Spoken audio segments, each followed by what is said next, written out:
All right, well, back on the Boston, man. So you see him on the screen there, Coach Bart Lundy, the Milwaukee Panthers out of the Horizon League, front of the show. Well, Coach, good to see you again. How you doing, brother? Good, good, good. I think I told you earlier, better than I deserve, Jr. So, we're rolling up here in the cheese state. I hear that, man. Let me ask you. Now, it's already 11:05 here. It's 95 degrees. How was it up there in Milwaukee today, man? Oh, we're gonna have a high of 75. So we're right on the lake, Lake Michigan, and it's always about 10 degrees cooler right by the lake. If you go in 2 miles, it gets 10 degrees hotter. So it'll be 85, into the city, but right here by the lake, we're nice and cool. I hear that, Coach. I wish I had that right there. Hey, that's our low, maybe. Yeah, yeah, you ain't gonna hit, no, you ain't getting down to 75. No, no, Hot Atlanta is named that for a reason.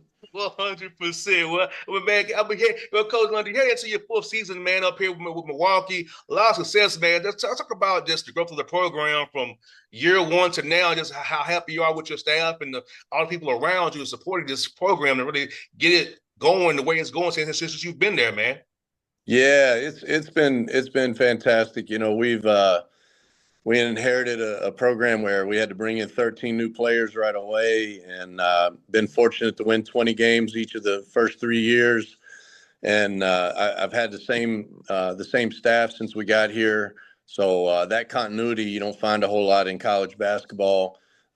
We feel like I've got 250 kids up in kid camp upstairs, and all our players came in this weekend. So we have them for 8 weeks, and I feel good about our team and where we're at.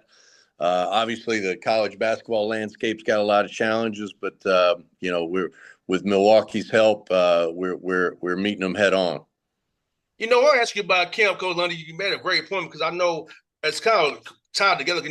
I know Ben Walker with the Tennessee State. So Yeah. because of basketball camp, meeting Carlos Rogers, Anthony Mason, I went to Tennessee State from a child. So talk about how important it is Nice. for your players to be around, your kids to be around your players and coaches, and how it impacts children, and to have a guy like Ben Walker on your staff as well, who came from my alma mater. Yeah, yeah, yeah. Well, let me start off saying Ben is not only a great coach, and I don't hold the Tennessee State thing against him. I promise. Uh, no, he is not only a great coach, but just a even better human being and man and great mentor for our players. And he's a star in this profession. So I'm fortunate to come to work with Ben every day. And then camp. There was no camp here when we got here, and so kind of taking that model from Queens, that we developed a huge camp there. And what it does, it allows these families to get to know the university, get to know our players. And what happens is that translates into them becoming a part of our family. And they come to the games, they support our guys. We do a really cool thing. So it's Thursday today. We'll do a half day on Friday. So at the end, there's an awards ceremony, but then we line our guys up, and they each have a station, and they have a QR code. So they'll sign the T-shirts and all that, and the kids will come through. But then if the kids want to buy like their jersey, or they want to buy a necklace with one of our guys' names on them or their number, we've got all that set up, and all they got to do is click the QR code, and they go to the marketplace, and our guys love it. So it's and then our guys get all those proceeds as well. So it really does is the best outreach you can do. And for me, I love, if I had my preference, I would teach 11-year-olds every day. And obviously you don't get paid for that, but I love camp. I'm old school.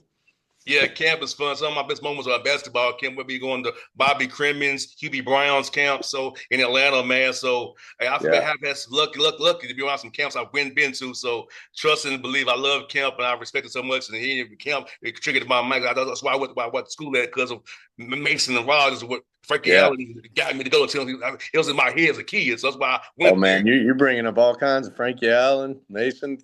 You're going deep right now. Yeah, that's what got me to go there. And I'm gonna tell you, on that, coach. Like, I know TSU has a radius, coach, of 250, right? Yeah. So my house was 247 from TSU. I got the Oh, in-state wow. rate. 227. So you Two walked point. those last 2 miles, huh? Yeah, So you peaked I out. barely got in that in-state rate, coach. Barely, barely. Hey, you know how that's how old I am, coach. 25, 86 was my tuition for 12 plus hours. That's not age. That's not age. We won't talk about that. Yeah, College hasn't gone up at all. yeah, Yeah. no doubt, man. Hey, coach, let me talk about this, man. Supporter that you have from the administration, man, because I know you do anything on the court, but having this administration off the court to support you with resources and your guys, talk about how important it is to have that behind you and knowing that your administration really supports you and your vision for this program. Yeah, especially with the challenges going on now, if you've got seamless vision up and down the administration, I'm very fortunate. Our athletic director here, she was a former college hooper, and she gets it.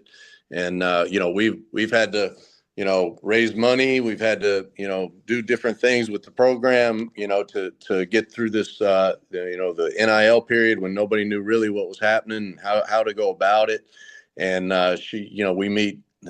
She's just a good friend at this point, and we're lockstep, and the continuity between her and me, and then our staff, really makes this thing go. And you can feel it through the university, and we take it very seriously that there's no football here, so we're the front porch of this university. So a lot of great things happening here. 27,000 students. It's an access university for the city, so it's pretty easy to get into, but it's also an R1 institution, so we got the highest level of academics here as well. So I really believe in the mission of the university, and it's our job to get that out to everybody else.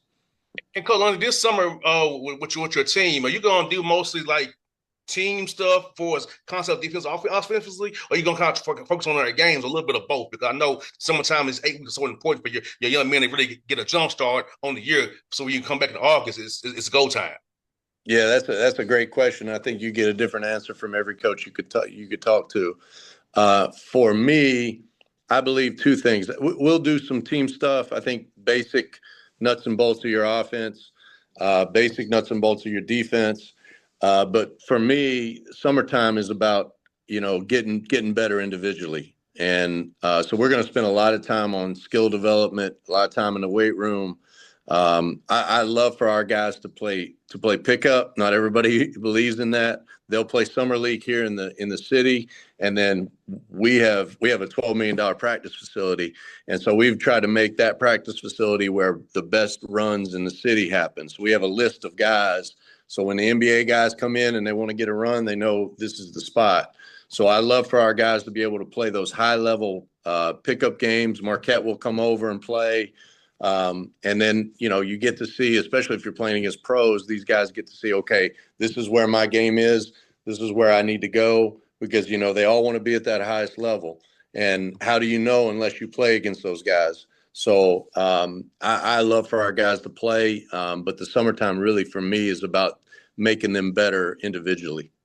And also, Coach, I want to follow up with you on this, Coach Lundy, about their bodies with the weight room. Talk about I always talk about the piece of nutrition as well and sleep, because their recovery, their prehab and rehab is so important, because you all play a long year from November 3rd, Yeah. hopefully through March. You want to not peak too early and also run out of gas. You want to be healthy the whole year. Talk about how now these miles now, the weight room, the track, the eating right, the sleep habits, and the recovery pieces to make sure you're healthy when the Final tournament comes in March.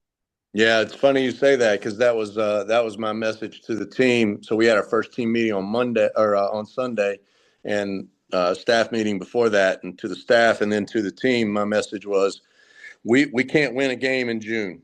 You can't win any games in June, but you can sure lose them. So teaching them and building those good habits.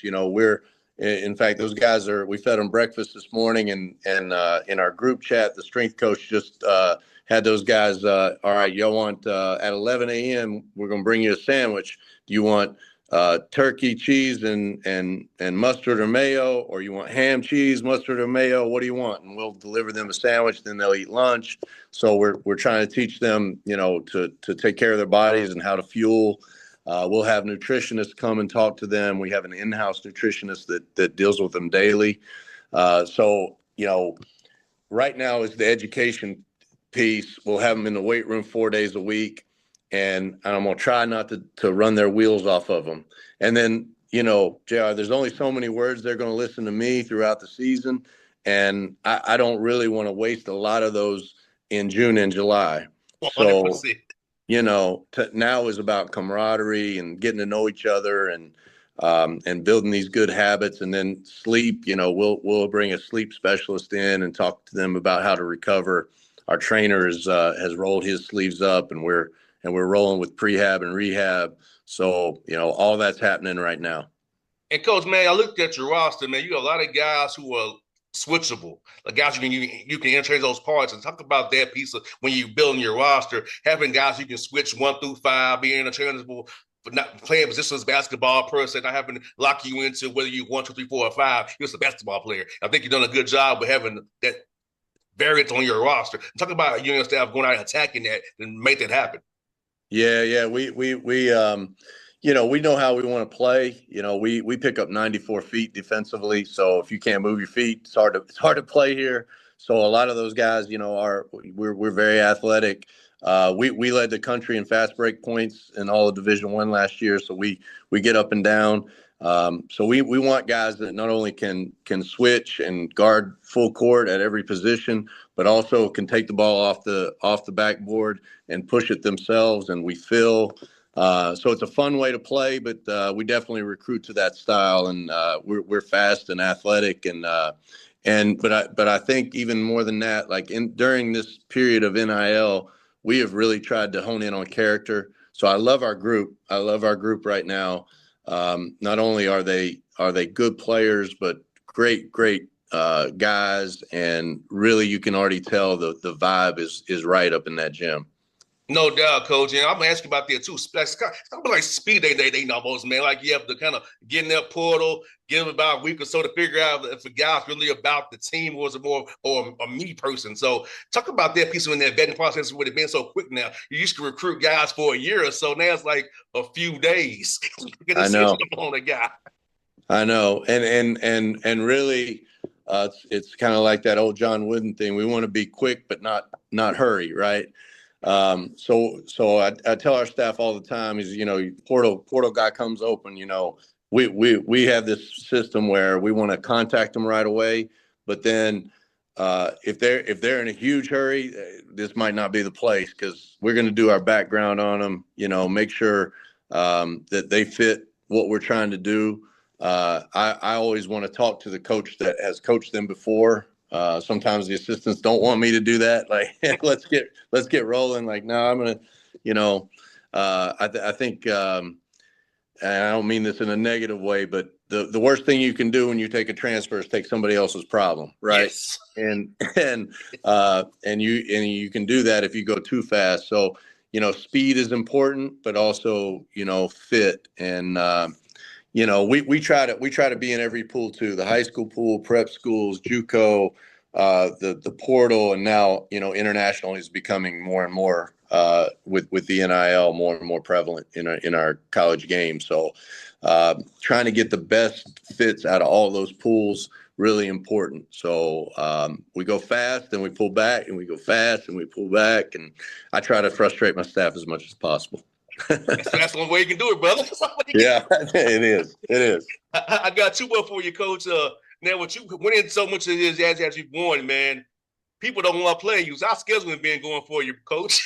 Yeah, scheduling is difficult. I think as it's gone along here, the schedule has gotten more and more difficult. It's funny because our league has these scheduling guidelines, so they want the better teams to have a harder schedule, so you get a higher seed if you win, and you go to the NCAA tournament. So I'm going back and forth with them because they put us in a tier 1, the highest tier, so the hardest schedule that we can have is what they're demanding us to do, and I'm going, we don't even have a team at this point. We do now, but back then when they were making these tiers and they're going, well, historic data tells us that you're going to be pretty good. I'm like, well, I'd like to get a point guard first before you tell me how good I'm going to be. So, it's flattering to have people have expectations, but the scheduling has gotten difficult. So, I got a guy that does a great job for us, but he's got a tough job. 100%. Let's go halfway, Coach. I see a young man on your roster from Georgia, Seth Hubbard. Tell me about that young man and what you expect from him this year. I think Seth is going to explode. He's a guy that was in the portal. He's 1,000-point scorer in the MAC. He has the right mentality. So we have Seth for his final year, and I just had an hour conversation about this with him yesterday, and he wants to bring everybody along. He understands.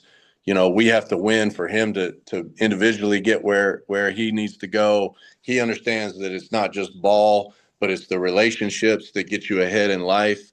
So he comes from a basketball family. Dad is runs one of the biggest AAU programs on the women's side there in Atlanta. And then we also have Josh Dixon, who's at Milton. So got two Georgia guys here up in that gym, and both are hoopers. So.